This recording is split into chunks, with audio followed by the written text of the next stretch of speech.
Everyone knows the basic Valorant mechanics, but how do you practice them? In this video, I will explain how to effectively train your basic Valorant mechanics. If you are new to this channel, let me introduce myself. My name is Trick. I've been competing in Valorant since beta. In that time, I've managed to accomplish my dreams of being signed as a professional in-game leader multiple times on orgs such as Dark Zero and Mad Lions, competing in the likes of the Valorant NA Challengers. In this time frame, I was able to accumulate over $6,000 in tournament winnings. 6 of those tournaments I ended up winning, and 188 official match wins. Now that you know who I am, let's get into the video. Alright guys, the first thing we're going to do is we're going to head into the range. You're going to press F3, you're going to click eliminate 100, and you're going to click done, you're going to click start.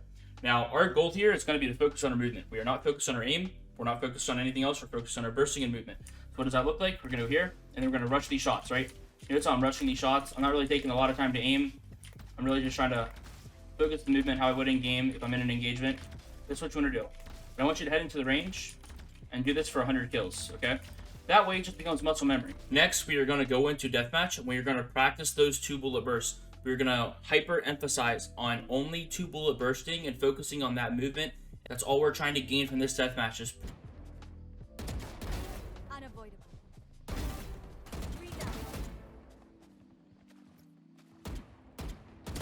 Opponent's killed. 10 kills remain. Rest.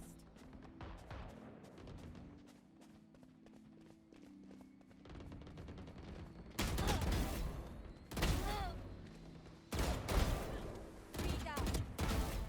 4 down. See ya. Down you go. That's 3. I'm now going to show you how to avoid the most common mistake that people make when they try to implement this. This mistake is made by, I'd say, 90% of people who try to implement this, and it is the fact that they move way too quick for their own aim. This drill that I'm going to show you is going to show you how you can practice avoiding that. Alright guys, we're in the range, and I'm going to show you how to practice this. What I want you to do, press F3, and you're going to play bots. Guys, a lot of you should just try medium. If it's too fast for you, try easy, and if it's very easy for you, then I want you to go to hard, okay? Now, what I want you to do, start on medium. Let's click start. What we are going to do is we are going to shoot this middle pillar after we kill a bot. So if I kill a bot like this, I'm going to burst the middle pillar, and then I'm going to try to kill the next bot. So let's look at what that looks like.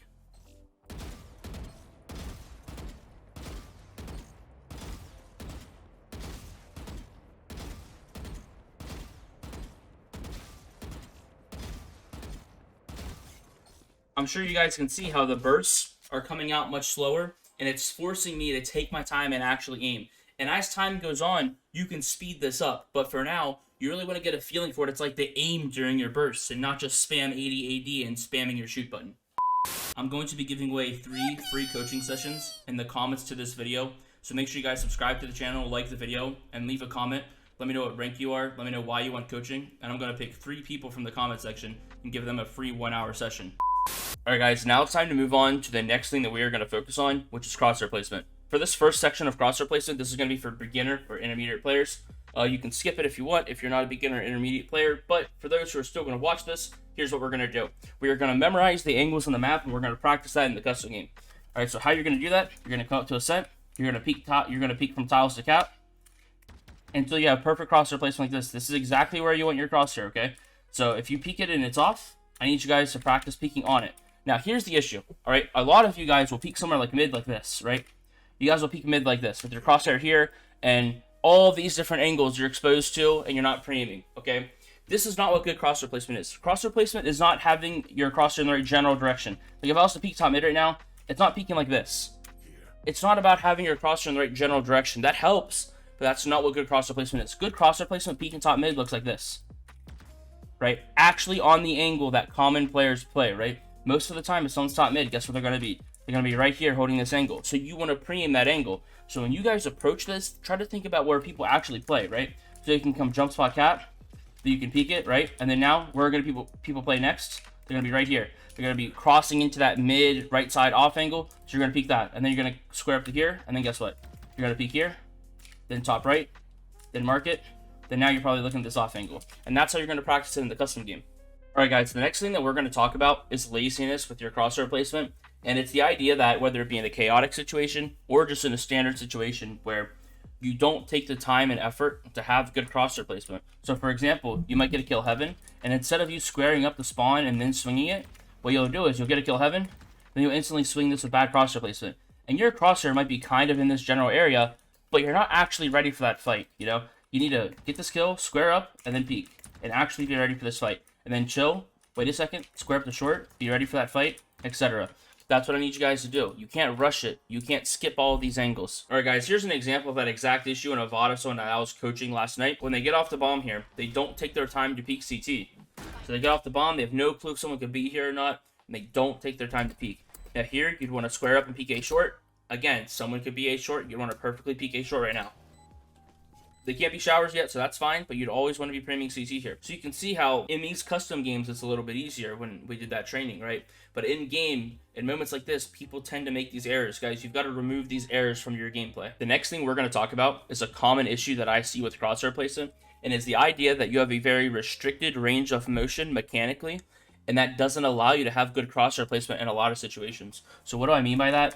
It's the idea that if you're priming elbow and you need to pick up your mouse to peek long, and then pick up your mouse to peek hookah, and you're always picking up your mouse like this, and you're walking around like this, you cannot do that. If you need to pick up your mouse in a 90-degree turn, you're on either too low of a sense, or you don't have enough mouse control on your entire mouse pad, or you haven't unlocked that range of motion. Now, we're going to talk about a couple things you can do to fix that. We're also going to look at an example of what it looks like to have that issue in an actual VOD. All right, guys, here we are looking at an actual example of a student that I was coaching where they demonstrated this issue. As you can see, we have lazy crosshair placement here. Obviously, they'd be left side long. We have lazy crosshair placement here. Obviously, they'd be peeking from the right side of elbow. And eventually, again, you see them picking up their mouse multiple times. Let's watch that again. Look how many times they have to pick up their mouse here. Pick up their mouse. They pick up their mouse here. Pick up their mouse again. And you can see super lazy crosshair placement. They never were actually ready for a fight through this entire sequence. Alright guys, so now we're in the custom game, and I'm going to show you what it looks like to have good crosshair placement in this circumstance. So, let's say we start by looking here. Then we want to look at long. 3, 2, 1, we want to look at long. You see on my crosshairs right on the left side, I wait for my teammate to get the bomb. Now I'm going to look back to here. Now my teammate's grabbing the bomb, going to sight. I'm going to jiggle spawn to see if he's out. Then I'm actually probably just going to swing spawn, kind of give up this timing. Look at long here, peek long, in shout, peek this properly, look at elbow timing. And then I'm just going to hold this space here, right? Because I want to have a safe side of the bomb site. Obviously, this is a little bit more gameplay advice. It's not necessarily crosshair placement. But when you guys are in these real awkward situations, you want to fight your way out, right? So you saw how I fought back sight to, get myself some sort of safe space. That's what you want to do in those awkward situations. Thank you guys for watching this video. I appreciate you all for tuning in. Join the Discord. Make sure you guys subscribe. If you have any suggestions on what kind of video I should create next, let me know. I plan on making more videos similar to this, getting a little bit more advanced and more advanced as time goes on, as this was just the first video. Anyways, guys, peace out. Thank you for watching.